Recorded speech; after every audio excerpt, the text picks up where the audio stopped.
The X Zone Radio Show is heard on radio broadcast affiliates worldwide, including AM 580 CFRA in Ottawa, Ontario, Canada. WPUL AM 1590 in Daytona Beach, Florida. KOHI AM 1610 in St. Helens, Oregon.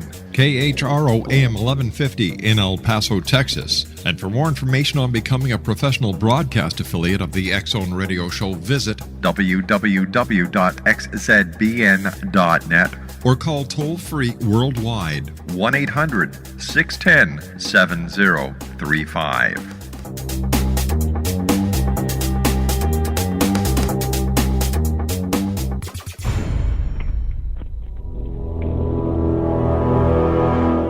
The X Zone radio and TV show is largely an opinion talk show. All opinions, comments, or statements of fact expressed by Rob McConnell's guests are strictly their own and are not to be construed as those of the X Zone radio and TV show or in any manner endorsed by Rob McConnell, Relmar McConnell Media Company, Talkstar Radio Network, its affiliated stations, or employees.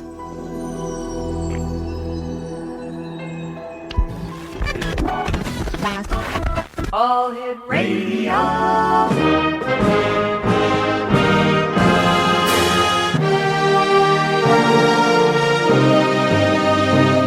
Welcome to the X Zone, a place where fact is fiction and fiction is reality. Now, here's your host, Rob McConnell.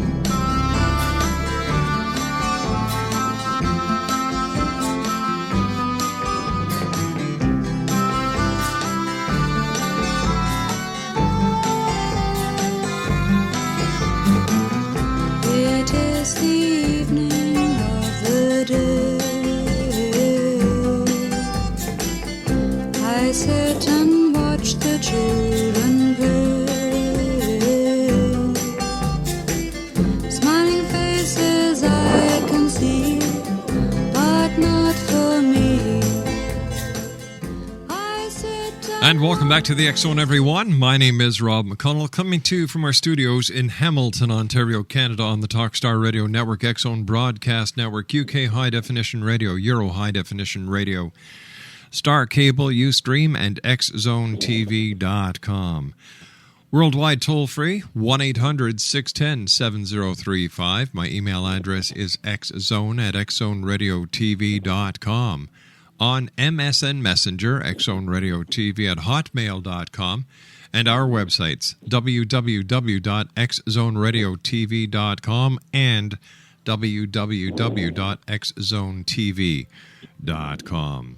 My guest this hour is Amelia Armstrong. We're going to be talking to Amelia, who is the author of Spirit Twins. We're going to be talking to her about reincarnation. Now, reincarnation has been talked about for years. It's been acknowledged in different philosophies. That's one side of the camp. The other side of the camp are the non-believers who think that it is strictly subjective, something that the person who has undergone hypnosis has heard, and it has nothing to do with reality. Joining me now from New York State is Amelia Armstrong. Amelia, welcome to the X Zone. Hi, how are you? I'm doing great, thank you very much, Amelia. Now tell me, when did you first become interested in reincarnation? When did I first become interested? When did it first dawn on me? Okay. Shortly after, I've been psychic to a certain level. Mm-hmm. But in 2008, just not very long ago, shortly after New York State Governor Eliot Spitzer was politically assassinated, I began getting images and information from the other side. None of this intuition comes from us. All psychics, we get assistance from the other side through guides, as mediums, from people who are trying to speak to people on this side, on the physical plane. So the information I was getting, wasn't coming from me, and I want to establish that right away. I'm not creating this or conjuring this. This is coming from a source. And I'm still learning about that source, what spirit really is, because there's many levels to it, and there are other people who are more advanced in their understanding of this than I am. But I was getting definite hard images and information about that terrible event that hit our state in 2008. And you may or may not be aware, but New York State has been through a lot in the last couple of years. We had a mass suicide and killing in Binghamton, and we had a political coup that almost came to blows within a year after Eliot Spitzer was assassinated. And all these events were followed. It was very strange. Well, you're saying Eliot Spitzer was assassinated. You mean politically, because he's very much alive, isn't he? He's still alive. I don't want to upset anybody. He was politically assassinated. All right, you and I have to take a commercial break. We'll be back in 2 minutes. X-Zone Nation, Amelia Armstrong is our special guest. She's the author of Spirit Twins and Other Cosmic Mysteries Revealed. We'll be back on the other side of this commercial break as the X-Zone continues from our studios in Hamilton, Ontario, Canada. I sit and watch the children play. Smiling faces I can see, but not for me.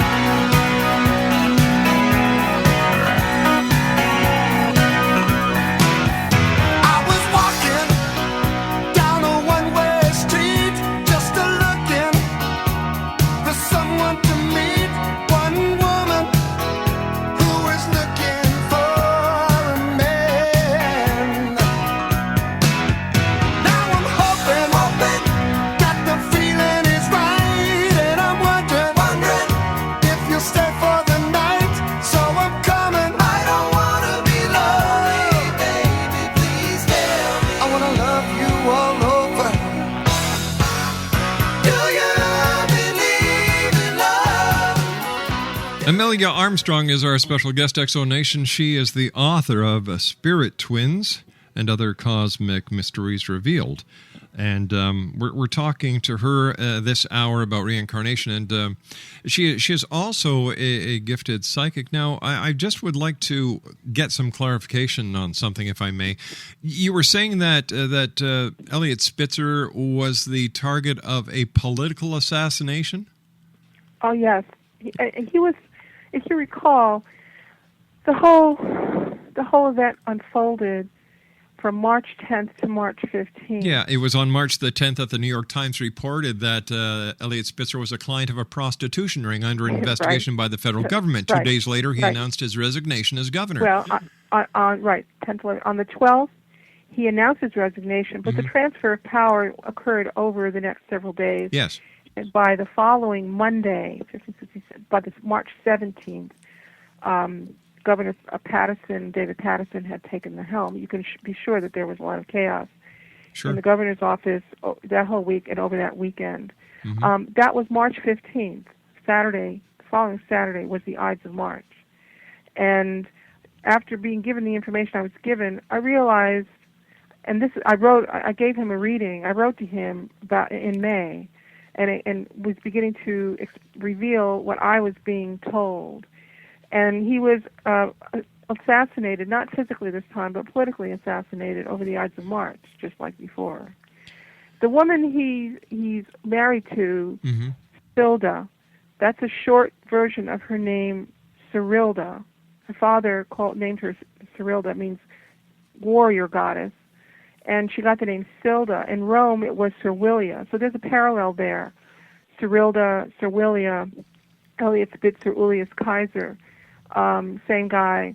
And he looks very much the way he looked before and behaves very much the way he behaved before. How do we know he looks the way he looked before when there's no photographs? Because there's a lot of evidence out there now. Such as? There's a wonderful book that you can refer to that's contemporary, published in 2006 by a remarkable writer, really brilliant, named Adrian Goldsworthy. He's an Oxford scholar from Oxford University. He is the writer of note. He writes the definitive books about Roman military history. Oh, okay. What we're going to do is we're going to stop here for a second because I'm getting confused. Okay. Anyway, just a moment, please. Whoa. Whoa. Slow down.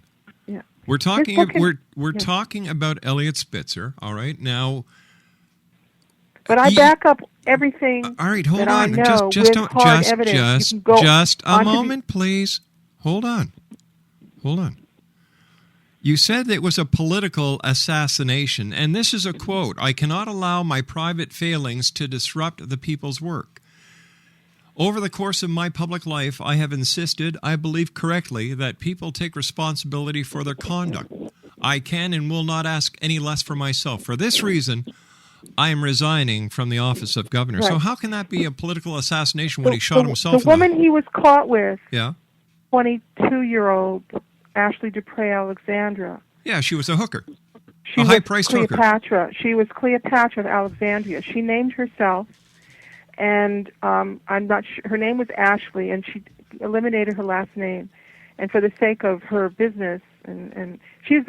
I don't want to say too much about her because I'm very sympathetic to her. How can you be sympathetic? She's a hooker. She was Cleopatra of Alexandria, and she came back as the Egyptian dynasty. The Egyptian civilization and dynasty was coming down. It officially ended with her death in 30 BC, and she was desperately looking for new blood to revive the dynasty. She knew she's brilliant. She's a very smart girl. I wouldn't trust this girl that you're looking at. Ran a military at age 17 to the age which she met Caesar, and she was looking for new blood, and Roman generals kept falling into her lap. First it was Pompey's son. She had an affair with him. This is all written in literature, and he knew what she was up to. He left. Pompey headed her way and was assassinated, physically assassinated on the shores of Egypt. All right, now hold on here. Hold on, please. Kaiser arrived. You know what?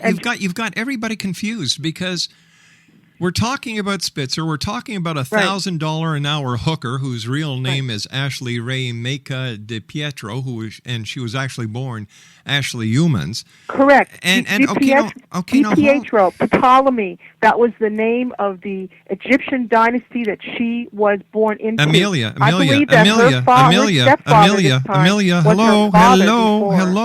Hello. Now let's get a few things straight. All right.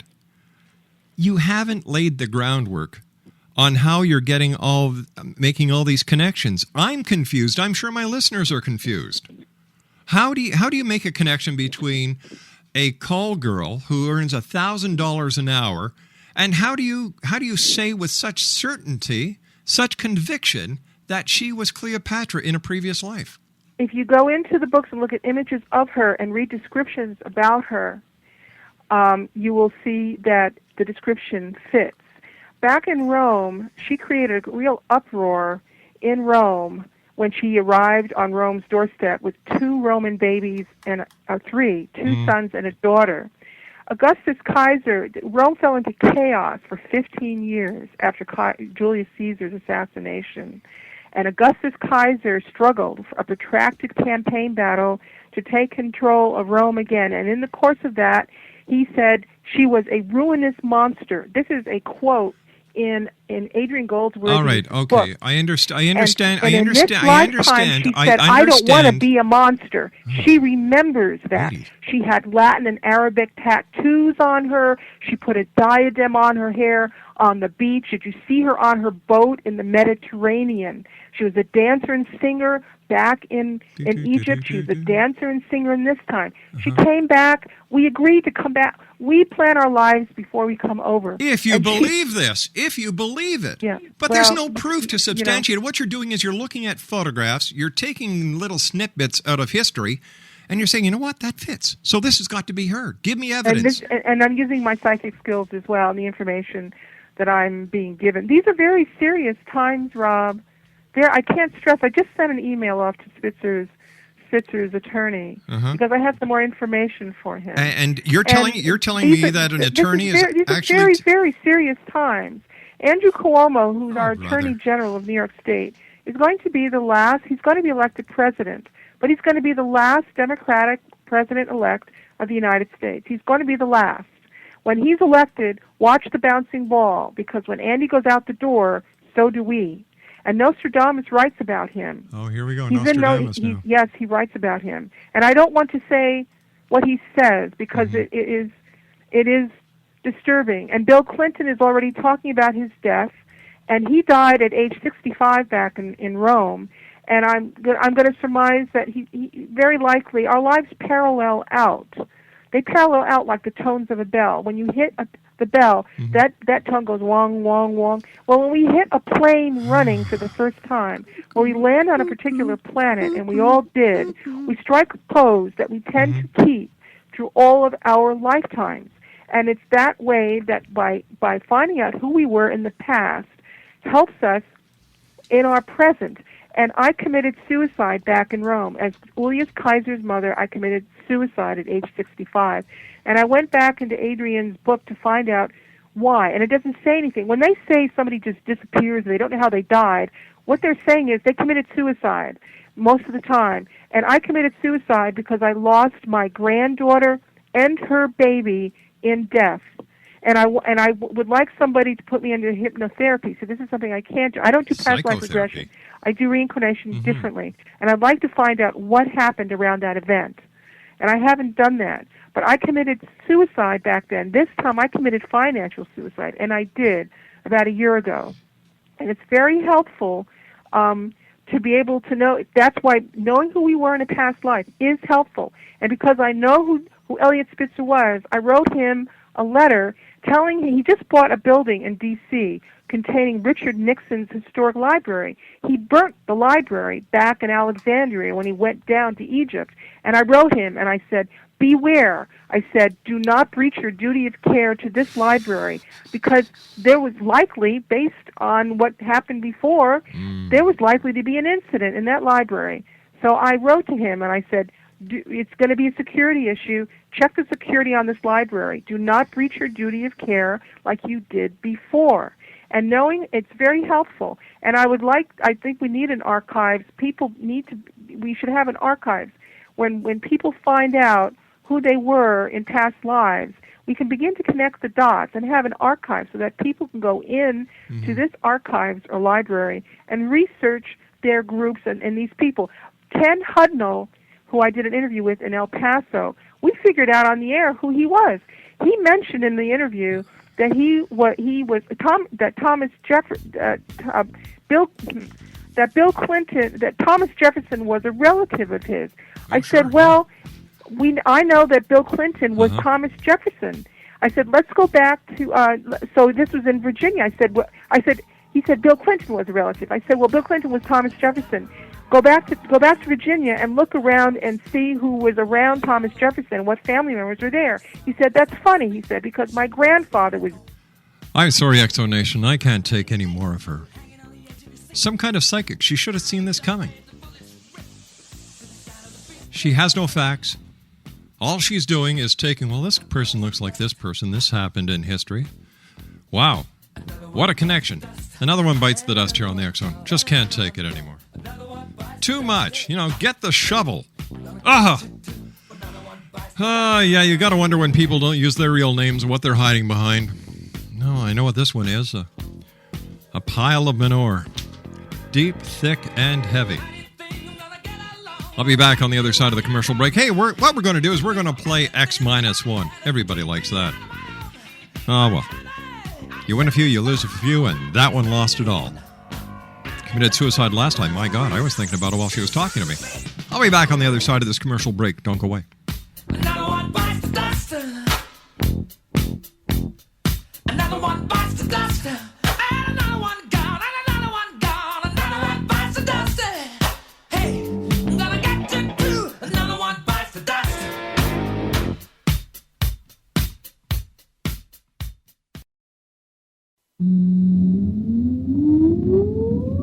Countdown for blast off. X-5, 4, 3, 2, X-1, fire.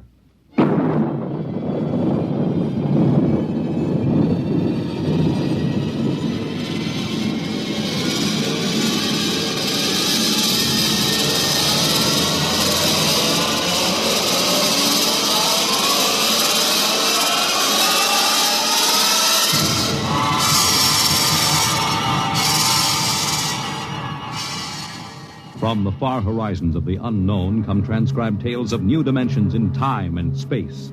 These are stories of the future, adventures in which you'll live in 1,000,000 could-be years on 1,000 maybe worlds.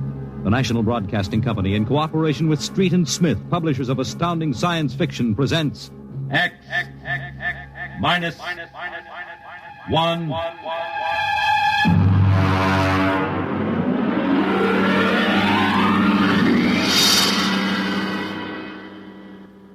Tonight's story, The Castaways, by Ernest Kinoy.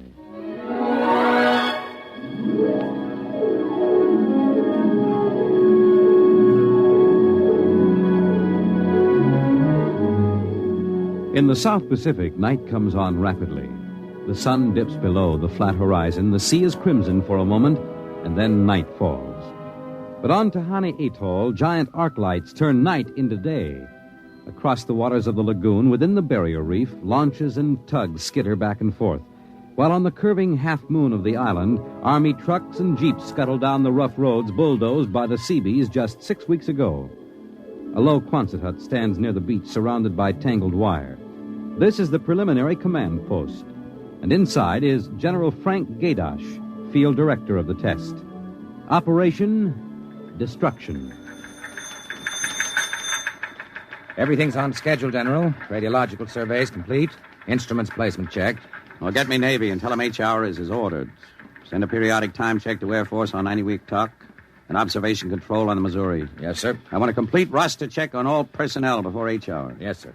Oh, Nate Cohen wants to see you. Well, who the devil's he? AP man. He's been selected by the press radio pool to interview. I haven't got any time. Tell him to speak to Major Dwight Vredenberg. He's the PRO. I think perhaps you'd better see him, sir. The directive on public relations from Washington was very clear. Well, how in blazes am I supposed to run a bomb test and play mother hen to a bunch of reporters? Washington said... All right. Bring him in. Borelli? Yes, sir. Get me some black coffee, will you? Yes, sir. This is Mr. Cohen, General Gaydar. How do you do, General? Lousy, as a matter of fact. Is that an official statement? No. You can run some of that "the world is at the crossroads" baloney. I wrote that yesterday. General, what effect do you think the new bomb will have on the world situation? I can't tell you that, even if I knew. My job is to set the blasted thing off and see that nobody gets hurt, and collect the data. Can I speak to you a moment, sir? Later, Allen. Go ahead, Cohen. Can you release anything on the scientific principles involved? I don't even understand them myself. Wait a minute. Dr. Muller? Yes? Come over here a minute, will you? Cohen, this is Dr. Fred Muller, Civilian Scientific Director. He's the only one who knows what's inside that warhead. How do you do, Mr. Cohen? How about a statement, Doctor? Oh, I'm afraid all I'm allowed to say is that the bomb is new, it's extremely powerful, and off the record, it's very tricky and dangerous. What'll happen if it goes off prematurely? I don't think we have to worry about that. In fact, we wouldn't even know about it. If you'll excuse me now. How about the natives? Well, what about them? Aren't they going to be evacuated from the island? They already have been. General Gaydar. Well, I saw the Tahani chief outside when I came in. The whole tribe squatting down at the motor pool having a conference. What? Allen. I've been trying to tell you, sir. The Tahani are still on the island. Well, why? The LCTs are ready, aren't they? Yes, sir, but they won't go. They refuse. The schedule called for their evacuation to Mailani 3 hours ago. I realize that, sir, but I hoped we could still get them off without violence. Look, Allen, they're either on the island or off. Now, wait a minute. Cohen, that's all. What are you going to do about the natives, General? Never mind. I'll issue a statement later. You going to force them? Go on. Get out. I haven't got time. All right, General. Thanks. Thanks a lot. All right, Allen. Let's have it. Well, sir, the Tahani have been kicking up all along. They won't leave. They won't. Do they know what's going to happen to the island? Do they know that we're going to blow it higher than a kite? I told the chief. He just said they won't go. They'll go, all right, if I have to... Yeah, hey, get him in here. The chief? Yeah, and that lieutenant who interprets. Yes, sir. How do you like that, Dr. Muller? I haven't got enough trouble. You know, I feel rather sorry for the Tahani. Can't make much sense to them.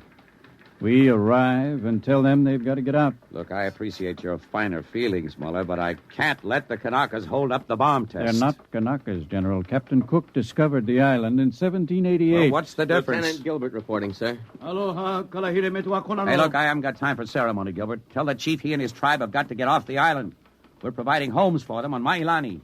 Translate, Gilbert. The chief says you do not understand. Mailani is a bad island. My people have lived on Tahani from the time that our ancestors were cast away on the island. The spirits of our ancestors are buried in the earth. Our fathers are buried here. Our fathers' fathers. If he thinks I'm going to move his graveyard, he's crazy. In our ancestors' time, the Tahani came in a great bird canoe. We were cast away on this island. We have made it our home. What right have you now to carry us over the sea to a strange land where we would die weeping for our homes? We will not go. By the waters of Babylon, there we sat down and we wept when we remembered Zion. Well, thank you, Dr. Muller. You're a great help. Say, Gilbert. Yes, sir. Tell him I have no choice. He's got till midnight to get his tribe on board those LCTs peacefully, or I'll have the Marine Detachment carry him aboard. Yes, sir. Isn't that rather harsh, General? After all, justice is on their side. We're preparing to blow up their island, and we haven't asked them about it. Dr. Muller, will you kindly confine yourself to the scientific aspects of this operation? I'll take care of administrative matters. If you could explain to them what's at stake here. Any further explaining I've got to do, I'll do with the Marine detachments. I'm not going to hold up my schedule. Well, Gilbert? I told him, sir. All right, get him out of here. I've had enough. No, koala. What the devil's that? Some kind of a curse, sir. I can catch some of it. The island will remember the tears of its children and punish the invaders. The great destroyers will not destroy. And the evil man, who is the chief, will travel far through the blackness of night. Even as the children of the island end, so will he. All right, Gilbert, take him away. Yes, sir. Colonel Allen, get a detail from the Marine Detachment with tear gas and small arms down to the motor pool. And in 1 hour, have those natives on that transport, and I don't care how they do it. Is that my coffee, Varelli? Yes, sir. They must know about the bomb. The great destroyer will not destroy. You worried about that curse? I should think you might be. He threatened you personally. If I were you, I'd carry a pistol till they got off the island. The chief looked as if he'd cheerfully strangle you with his bare hands. I'm supposed to end the way they do, huh? What's that? Probably the Tahani saying goodbye to their island. I think I'll go down to the motor pool. Well, stay out of the way. And get back here in an hour. We've got to have this wrapped up and headquarters moved out to the Missouri by dawn.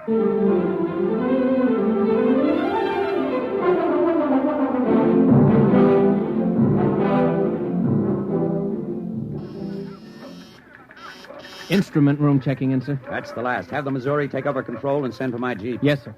Are the LCTs standing by for those natives? Yes, sir. They're on the beach. The bomb unit is assembled in place, General. 2330, right on the nose. Robin, start evacuation procedure. The Tahani have stopped. Allen's probably moving them out to the beach. Check in with Navy and Air Force, Varelli. Yes, sir. What's that? Coming from the beach. The Tahani making trouble. Come on. General. Hey, you, Gilbert, what is it? Colonel Allen ordered the Marines. Well, what happened? The natives just got up and started marching. Did they embark? You don't understand, sir.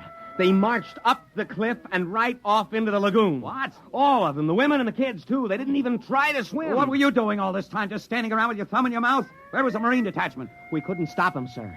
They just walked over the cliff. They didn't even scream, not even the kids. We sent the crash boats out, but we couldn't get them, any of them. The crazy idiots. Were there any reporters there? Well, Cohen and a life photographer. Well, get his film and hold it till I release it. What are you going to do, General? Postpone H hour? It's too late for that now. And calling H hour off isn't going to bring the natives back. But 100 men, women, and children just walking into the water. It's horrible. I know. I'm not happy about it either. There's nothing we can do now. I gave him a chance to get off. I was just thinking about the curse the chief put on you. Even as the children of the island end, so will he. That's what he said to you, General. I know, I heard him. Your jeep's waiting, General. The great destroyer will not destroy. That must mean the bomb. Don't worry, Dr. Muller. It'll take more than a mumbo-jumbo curse from a native witch doctor to stop this operation. At H hour, that bomb goes off.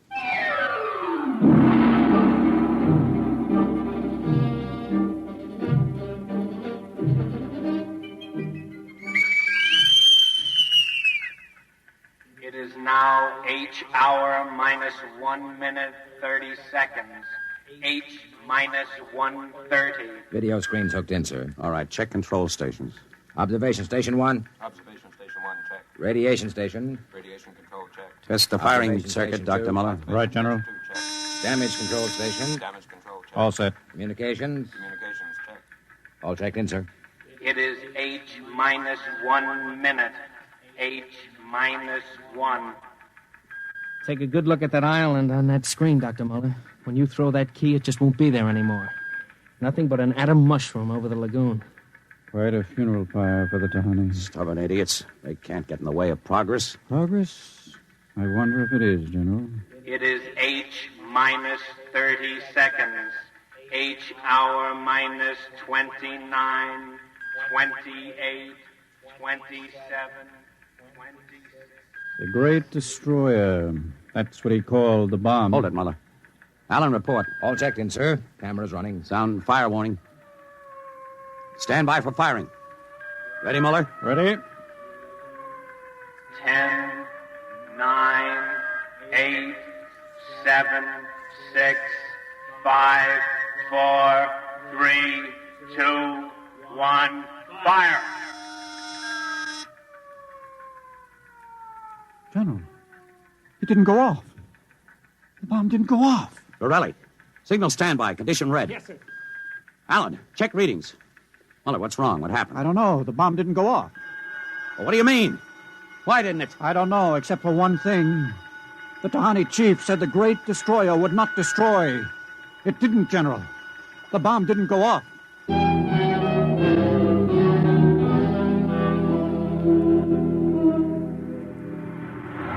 How about it, General? What happened? Have you got a statement? Nothing you can use, Cohen. Not till we find out what went wrong. Hey, who let you come aboard this ship? I walked on. You don't know why the bomb failed? It didn't fail. It just didn't go off. What's that tank thing on the deck, General? Undersea salvage unit, Mark IV. They call it a bottom crawler. Somebody going down? Well, that bomb is down there in the lagoon somewhere. Could go off at any second. Somebody's got to go down and find it and disarm it. That's a lovely job. Who's elected? I am. Wow. And Dr. Muller. He's the only one who knows how to dismantle it. All is ready, General. All right. Come on, Muller. I'm ready. Allen, as soon as we hit shallow water, get those gates open. We'll pull the crawler out. And then you get away in a hurry. If that bomb goes while we're working on it, I don't want any casualties. Yes, sir. Inside, Muller. All right. I'm in. Now, remember, get this LST out of the lagoon in a hurry. You got that, Allen? You take your orders from Admiral Yancey. Yes, sir. Good luck. Closing the hatch. The radar and Geiger counter warmed up, Muller. I was just thinking of something, General. That curse, part of it came true. The bomb didn't go off. Well? The second part of that curse was that you would end where they ended. That was at the bottom of the lagoon. What are you trying to do, Muller? Nothing. I was just thinking this crawler is going to take us right down there where the Tahani died. I'm not worried about a handful of dead natives, Muller. I'm worried about that bomb. Okay, they're opening the gate. Let's go.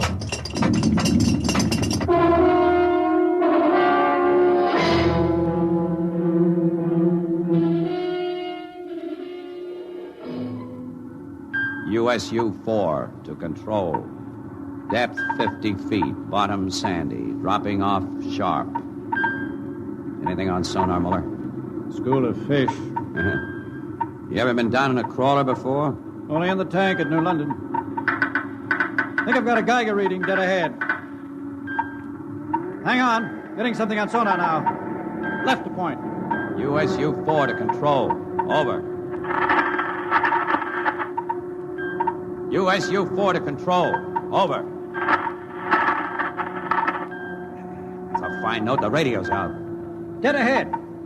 Looks too large to be the bomb. Can't see much on the forward vision plate. Hey, wait a minute. That's part of the reef ahead. That's where the Geiger reading indicated. The bomb must have settled in a hole in the reef. We'll have to go after it in diving suits. The suits are in the locker. Let's get this over with. The less time I spend down here waiting for that bomb to blow, the better I like it.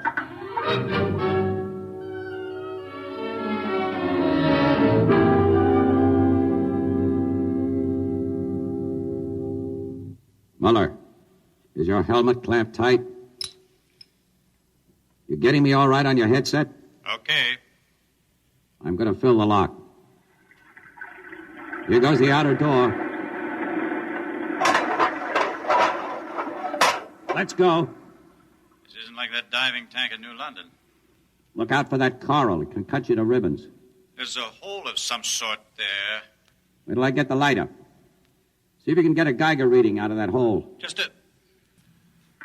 There. It's down there, all right. Careful. I'll drop down first. See anything down there? Muller, get down here fast. What is it? Find something? The bottom of this hole, it's metal, and the sides. But it's the coral reef. Look, welded joints. These are hull plates of some kind. And Look out, above us. it's closing. Grab it. Too late. A metal hatch. It just slid over the top. This is impossible. What's going on? We're going to be taking a little break here. We'll be back on the other side of this commercial break as we conclude this edition of the X Zone and this episode of X-1, The Castaways. By the way, gang, I'm still trying to figure out what Amelia Armstrong was all about. You know what? There are some people you can figure out. There are some you can't. But when people start telling me that they are reincarnated versions of this person, that person, and they're the greatest people in history based on photographs, not past life regression, but on photographs and history books, this is when I think another one bites the dust, which she did. I'll be back on the other side of this break. Don't go away.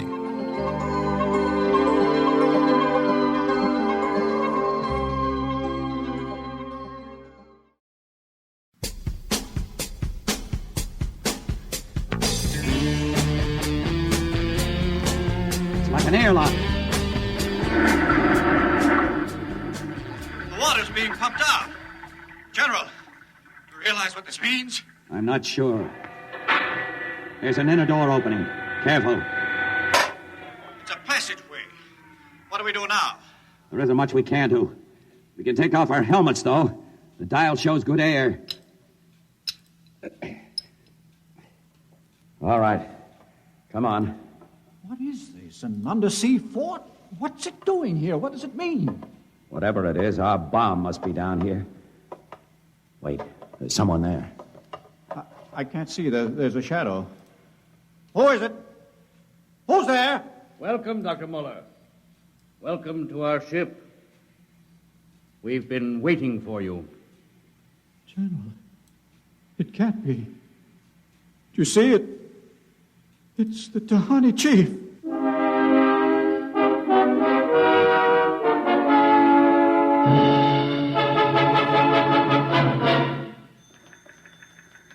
How long has the bottom crawler been down, Borelli? 4 hours, sir.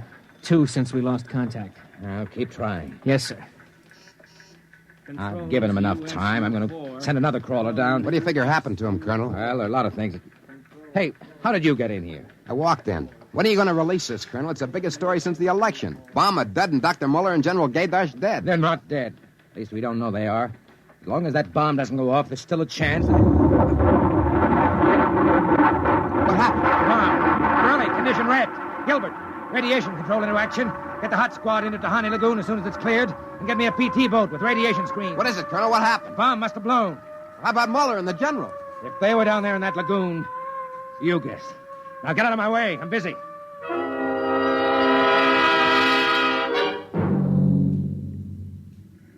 Radiation reading 75 and steady. Take her in as close to the beach as you can. Steady as she goes. Is there any danger of any more explosions? No. When she goes, she goes. Radiation 82. That's still safe. Cohen, is that something on the beach? Yeah. Looks like a body. Maybe you blew one of the Tahani back out of the lagoon. No, it's moving. Gilbert, glasses. Yes, sir. It's a man, all right. Head into the beach. Who is it, Colonel? Can't tell. He's in a diving suit. It's either Muller or General Gaius.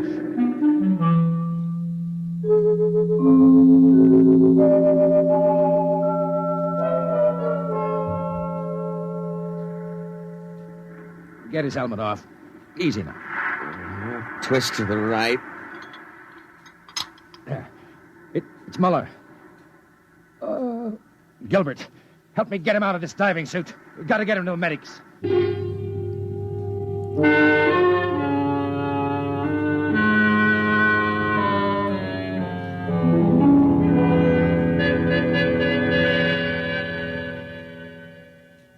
No radiation burns, superficial bruises, mild shock.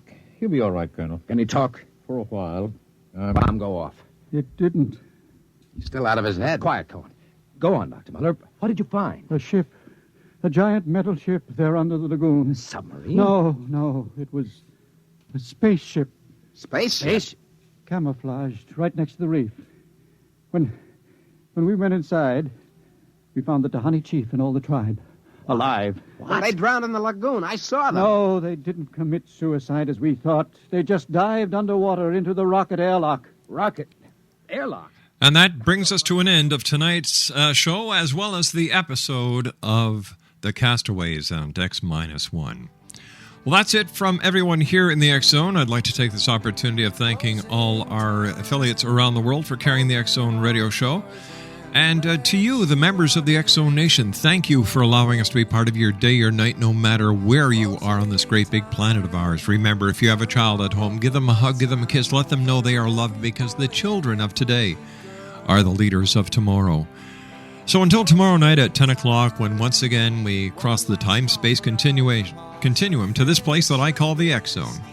Always remember, X-Zone Nation, to keep your eyes to the sky and your heart to the light. Good night, everyone. Go home, but you can't stay.